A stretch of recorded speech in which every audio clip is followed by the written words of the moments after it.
Pozdrav svima i dobrodošli nazad. Nastavljamo priču o Mavic Miniju, možda je o najpopularnijem DJI dronu koji je uveo u svet letenja armiju novih korisnika. Međutim, i kod njega postoje određeni problemi koji su prouzrokovali padove ili gubitak drona. Dva najčešća s kojima se korisnici Minija susreću su takozvani flyaway, kada zbog jakog vetra dron gubi mogućnost upravljanja i ne može da se vrati nazad na home point, i nekontrolisano spuštanje drona, kada dron sam od sebe kreće naglo da pada na zemlju, što uglavnom dovodi do rušenja istog. Ovaj drugi slučaj je poznat pod nazivom Uncommanded Descent. Danas ćemo pokriti taj slučaj i objasniti zašto se to događa, kako to da sprečite i šta da uradite ako se nađete u sličnoj situaciji.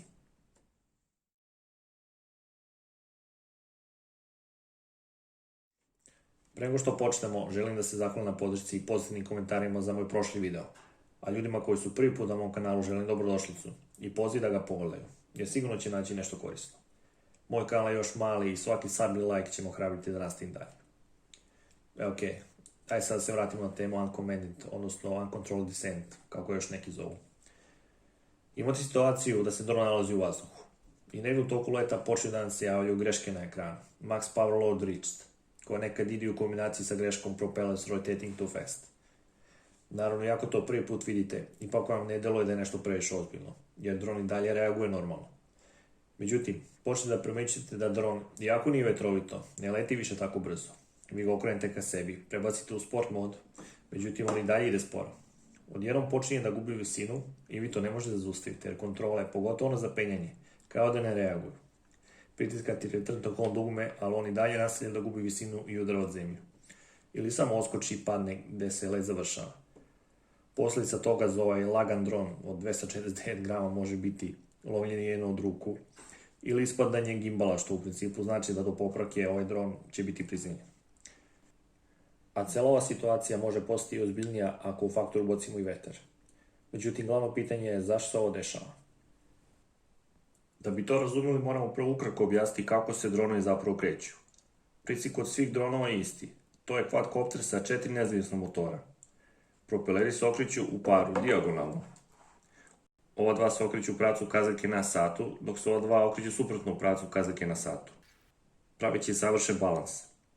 Baterija daje snagu motorima koje okreću propelere velikom brzinom, koji na taj način stvaraju potisak, odnosno uzgon, i dron podižu u vazduh. Da bi se ostvarila kretnja napred, zadnja dva propelera dobiju malo više snage od prednjih dva i tako dron napravi ugao. Od 10 do 20 stepeni ako ovaj dron leti u C ili P modu, odnosno 30 stepeni ako dron leti u S modu. I pod tim uglom sila potiska ga gura napred. Ovdje je korelacija očigledna između ugla i brzine. Za neke dronove nagib može biti i veći, što u principu znači da mogu ići brže. Ali princip kod svih quadcoptera je isti. Baterija daje energiju koju propeleri koriste da se stvori uzgon. Rasporedom snaga na motorima dron se ili rotira ili pravi nagib da bi ga sila potiska gurala napred.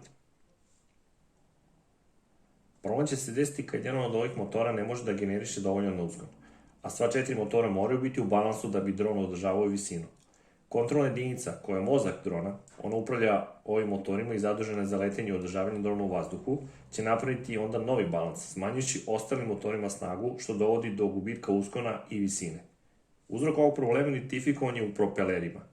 Neadekvatnim odlaganjem u Flymore combo kutiju, vremenom zadnji propeleri se istanjuju, odnosno bivaju spljošteniji, smanjujući njihovu mogućnost da guraju vazduh ka dole i da stvaraju uzgon. Što više propeler bio istanje, to više snage mora da koristi motor da bi se brže okretao i kompenzovao za taj nedostatak uzgona. Ovdje u igru ulaze one greške s početka priče. Već sad možete da shvatite šta označavaju. Max power load označava da jedan od motora radi na maksimalnoj snazi. On okreće taj splošteni propeler znatno većom brzinom od ostalih, da bi dron održavao u vazduhu.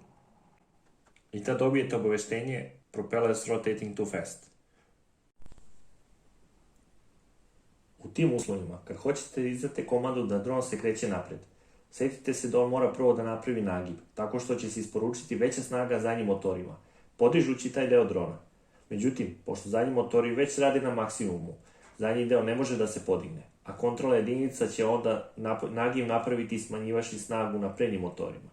Tako dobijamo smanjivanje snage prednjeg dela i nedovoljno snage na zadnjem delu.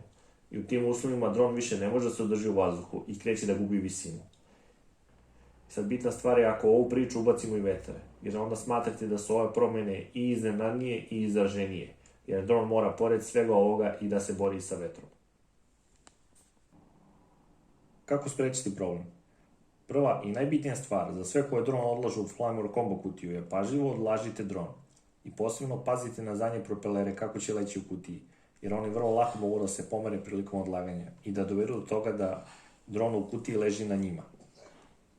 Zbog toga još veća pažnja je potrebna kad želite da spakujete dron u noćnim uslovima, kad ne možete dobro da vidite da li su propeleri pravilno namešteni. Druga stvar je, slušajte svoj dron. Već po zvuku možete čuti da li je sve u redu s vašim dronom. Sad ću vam pustiti jedan zvuk.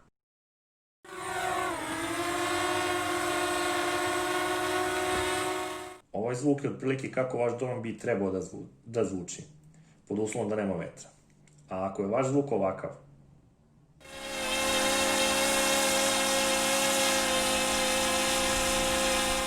a nema vetra, to znači da neki motor već previše snage koristi da bi ga propeleri održavali u vazduhu i da je možda potrebno izvršiti vizualnu inspekciju propelera. Ovo je isto bitna stavka i nemojte ovo da zaboravite. Vizualna inspekcija propelera. Provjerite sve na vreme da li propeleri, pogotovo zadnji, se nisu deformisali. Ako jesu, razmotrite njihovu zamenu.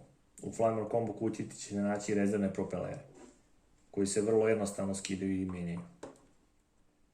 Ako posle leta čujete da dron pišti i pomera propeler, to mi je znak da kontrolna jedinica prepoznala da se ti propeleri kretali brže od ostalih u tom zadnjem letu i da ih je možda potrebno zameniti. A ako se nađete u ovakvoj situaciji, dobijete upozorenje Max Power Load Reached i Propellers Rotating Too Fast. Probajte da dron polako vratite ka sebi i moj savjet je da to učinite tako da dron ide unazad, jer tako će zadnji motor imati manje opterećenja nego kad bi imali ako bi dron okrenuli ka vama. I nemojte nikako koristiti Turn to Home opciju, tako ćete samo napraviti veći problem, a i nećete imati kontrolu nad letom. Ako sve ovo nije pomoglo, onda uperite kameru ka dole, nađite čisto mjesto za sletanje. A ako ste daleko od drona, onda obavezno namestite da kad dron izgubi signal, on umjesto vraćanja ka vama odradi sletanje. To je sve za sada, hvala na gledanju. Ako vam se klip svideo, onda može like i subscribe. A mi se vidimo uskoro gdje ćemo obraditi i fly away i utjecaj vetra na letenje. Pozdrav!